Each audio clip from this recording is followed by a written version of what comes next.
Olá, caros amigos e amigas, estamos aqui de volta em mais uma edição do Philos Podcast. Meu nome é Rogério Rocha e hoje eu escolhi falar para vocês sobre filosofia chinesa, pensamento moral, política, diplomacia e guerra, a partir do olhar de Sun Tzu e de sua A Arte da Guerra. A Arte da Guerra, muita gente com certeza já ouviu falar, alguns já leram. É uma obra que ficou muito famosa no final do século XX e no início do século XXI, que foi utilizada inclusive por vários outros âmbitos de interpretação que não apenas o da filosofia política. Ela foi lida, interpretada por gestores, por empresários, por pessoal do marketing, pessoal das relações públicas, das relações humanas, do direito internacional, da política, enfim. O foco dela é a diplomacia e a guerra. A ideologia é a ideologia realista do seu autor chinês do final do século VI a.C., na China, no fim de uma era de prosperidade e início de um período de primavera e outono, na qual floresceram muitos filósofos. Muitas dessas ideias viram-se surgir a partir desse momento. E essas ideias eram focadas na filosofia moral ou ética. Filosofia política, que surgiu nesse contexto, por isso mesmo se concentrou na forma moral correta, ou seja, o que o Estado deveria fazer, como ele deveria organizar seus assuntos internos e externos. Era isso mais ou menos o que queria passar aos leitores, aqueles que tomavam conhecimento com a obra, o seu escritor, Sun Tzu. Trata-se, portanto, de um início de era em que esse novo período, que era um período de estabilidade política entre os vários estados que compunham a então China, se fragilizou, ou seja, vivia-se uma era de prosperidade durante alguns séculos, talvez, algumas décadas, e naquele momento, fim do século VI a.C., onde virá a surgir a obra e o pensamento político antigo de Sun Tzu, tem-se essa quebra. Há uma fragilização das relações e as tensões voltam a ocorrer e aumentam conforme também acontecia um fenômeno muito interessante, que é o crescimento populacional da China, hoje um país com mais de 1 bilhão de habitantes. E os governantes nessa época tinham uma dificuldade muito grande, que vocês podem ver de cara, sem precisar fazer grandes reflexões. Como gerenciar assuntos internos e assuntos externos, ataques a reinos vizinhos, convivência pacífica ou não com esses vizinhos, tendo uma população tão gigantesca, tão grande. Para isso, Sun Tzu viu e via na estratégia militar um grande ponto. Nessa atmosfera que começa a crescer o nível de tensão entre a China e seus vizinhos do século VI a.C., os conselheiros militares, e Sun Tzu foi um conselheiro militar, tornaram-se pessoas importantíssimas, tão importantes quanto os burocratas, civis, os políticos, porque era a estratégia militar que começaria a moldar o pensamento político da época. A obra mais influente, portanto, dessa época foi A Arte da Guerra, que acredita-se tenha sido escrita por Sun Tzu, um general do exército do rei Wu.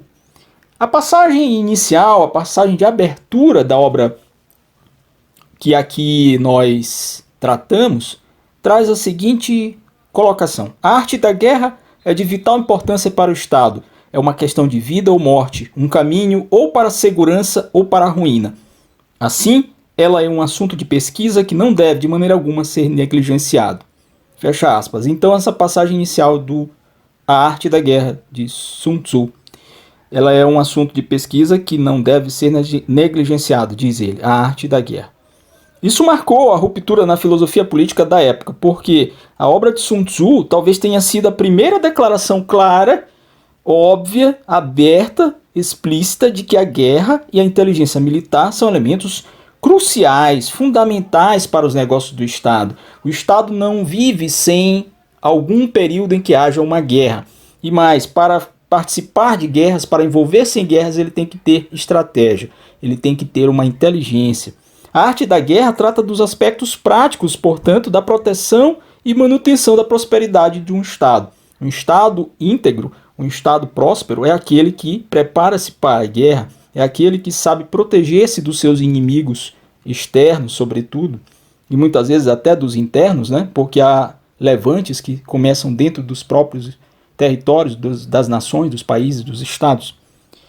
Se por um lado os pensadores antes de Sun Tzu haviam concentrado suas atenções na estrutura da sociedade civil, a arte da guerra muda de foco e vai para a política internacional, começa a discutir a administração pública naquilo com que se relaciona com a estratégia de planejar guerras e também de declarar essas mesmas guerras e, mais ainda, com a economia, que deve ser pensada, planejada para manter serviços militares e, sobretudo, a inteligência. Então, Sun Tzu fala também de inteligência.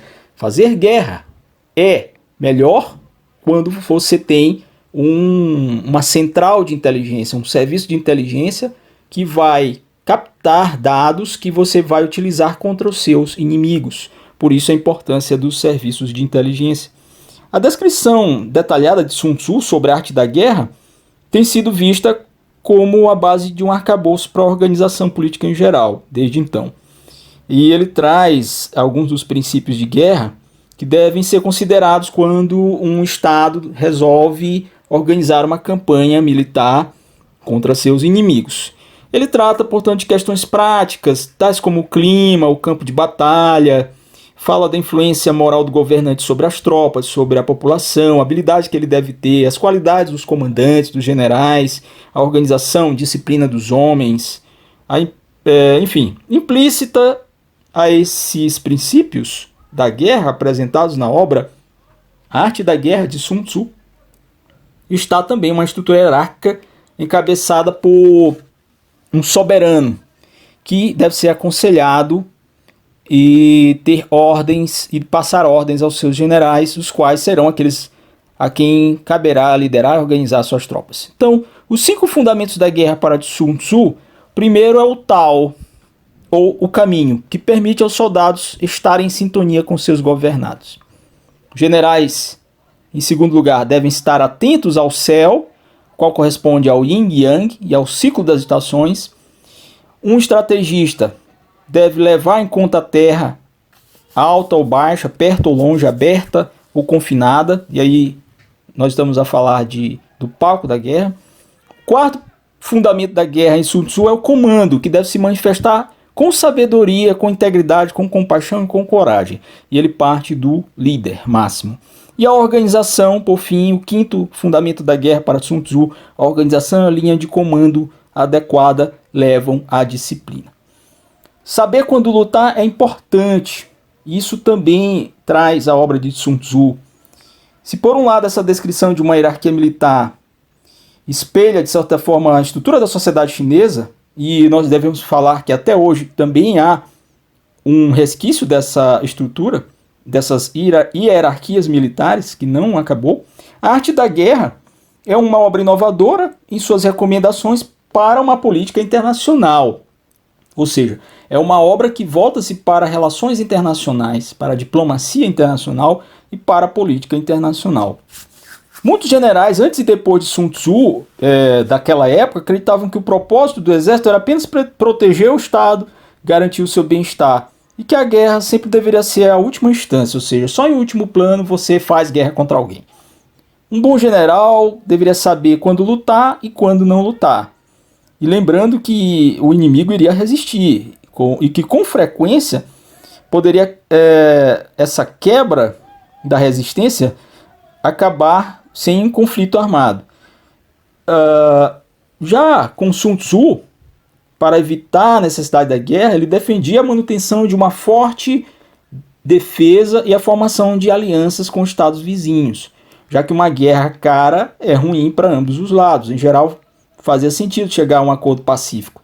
Daí vocês notam como era realmente vanguardista essa obra ao prever uma série de princípios que são ainda hoje levados em conta pelas diplomacias dos países.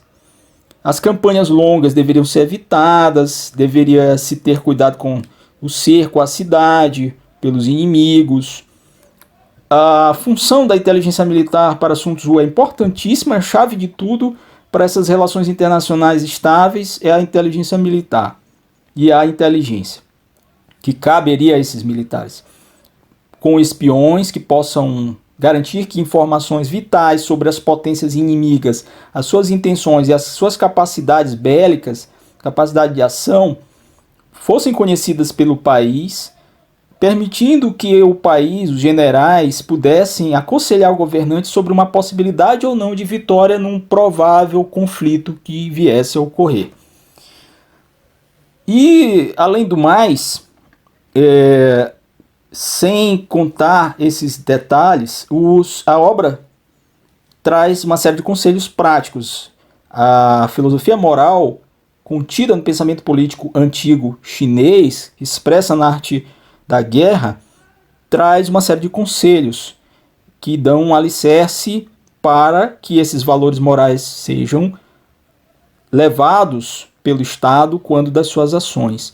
Há uma série de táticas militares, algumas questões de política internacional, em contexto de guerra, e a arte da guerra, portanto, é um texto influente entre governantes, entre generais, ministros, na luta por uma China unificada naquela época e até hoje, de certa forma, traz ensinamentos para pessoas que estejam envolvidas no comando de países, pensadores das relações internacionais, diplomáticas, políticas, filósofos políticos e cientistas políticos. É uma obra recomendada para quem tem interesse em entender um pouco mais esse contexto do pensamento militar, de um pensamento político antigo, estratégico, das relações diplomáticas e, sobretudo, dos fundamentos da guerra, daquilo que se deve fazer com inteligência para chegar ao objetivo que é proteger o seu Estado, proteger o seu país e atacar inteligentemente os seus inimigos quando necessária uma guerra. Era esse o vídeo de hoje, o podcast, Philos Podcast de hoje. Espero encontrá-los na próxima edição. Meu nome é Rogério Rocha. Gostaria que vocês continuassem a seguir-nos nas nossas redes sociais. Deixem seu like, compartilhem e comentem. Surgiram novos vídeos, novos temas para a nossa reflexão. Até a próxima.